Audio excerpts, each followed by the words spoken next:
Hey everybody. So today he had a pretty good day. I didn't spend last night with him, but Mama Kay did. She actually spent the last 2 nights with him, so thank you, Mama Kay, for allowing me to spend the nights with Hunter.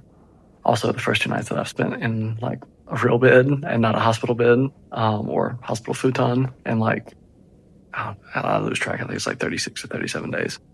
But yeah, it's been a good time spending the weekend with Hunter, and Jon David had a pretty good night last night. And then today has had a good day. He started getting breast milk at 2 milliliters an hour and has been tolerating it well. It's past midnight now, and he's been doing really well with it. We're going to say it out here in the lobby and not back there in the room because we don't want to jinx it. Because it seems like whenever we give him a compliment in the room, he decides to try and prove the compliment wrong. So we're going to say it in spaces where he cannot hear us. We actually have been having that talk with some of like the nurses and the attendings and things, and been like, yeah, we're going to compliment him out in the hallway, not in the room, because he just doesn't handle the compliments well. But he has been doing well. He weaned his vent settings a little more. He also, I've told you all that he has wounds on his forearms, and they were using nitro paste on his hands to try and promote blood flow to go down to his fingers because they were having some perfusion injuries as well. And he has graduated from the nitro paste on his hands, so they are now open. He can hold hands and hold fingers, and he's been doing that quite a bit today. And then that's pretty much been his day.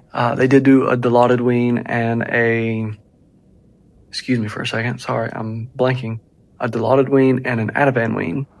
And so he was able to come down on some of his sedation. So again, all in all, a really good day for Jon David. And then on top of that, we had a fun day with Hunter before he went back to Lake Waccamaw. And so we went to, this was Mallory's idea, to take him to the observation deck at RDU Airport. And he loved it. He loved the planes. He was clapping for them, telling them that they did a good job coming in and landing and taking off. And then he came back up here with us. Mimi was here to pick him up, and she came and saw Jon David as well. And we, again, are very blessed to have plenty of people that want to keep Hunter and who are able to keep Hunter. And so we are very thankful for that. And then he left here and went and saw Gigi and moving into her new place, and then eventually went back home. Okay, so I was editing and I was going back through and realized that this did not go in my explanation.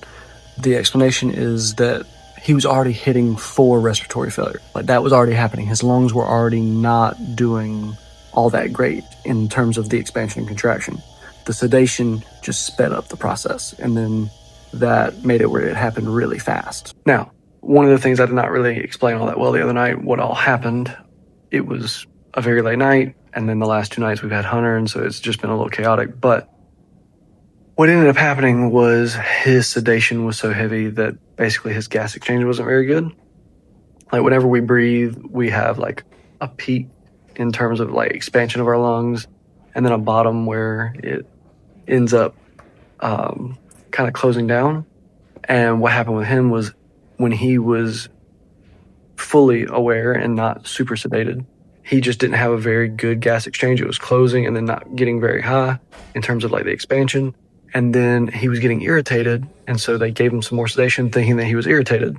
And so when he got that, then it was even less. And so that actually sped up the respiratory acidosis, which is where his pH and his blood level was going down and becoming more acidic. And then that actually causes you to be even more tired, which then even more so, like, so basically he was slowly just kind of really going to sleep, and his lungs just weren't, as he was progressing, just really weren't expanding and contracting the way they needed to. So he wasn't able to get oxygen and wasn't able to get rid of the carbon dioxide in his body. And so then led us to that issue that eventually ended up becoming a code. But that's how we got there.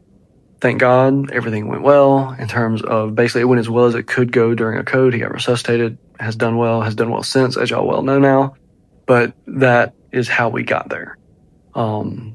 Just figured that it helps me understanding what happened. And so hopefully this will help somebody else if y'all get into the situation. Again, just putting the information out there, because that's just kind of what hopefully this helps with some people. I know it has several people so far, but hopefully it helps others if they run into similar situations, because one of the things that we have learned with Jon David is that he doesn't really follow the textbook. And so sometimes it can be very frustrating when it's like not textbook in terms of how he's responding and acting, And so hopefully if somebody else is out there who does not have a child who is following the textbook, then maybe this will help you. But if y'all would pray for these 3 things: 1, that he will continue to tolerate the feeds well, because as long as he's tolerating them, he will be able to get stronger and start gaining some weight, and then hopefully that will lead to him getting extubated again. That he, as he gets stronger, his lungs and his heart will continue to get stronger, because they were kind of the source of the issue the other night. And then pray for all the kiddos and their families who are battling CHD, because again, this is not an easy road for anybody who is up here. But that's all I've got for y'all tonight. Hope y'all have a good night and God bless. Y'all continue to choose hope daily.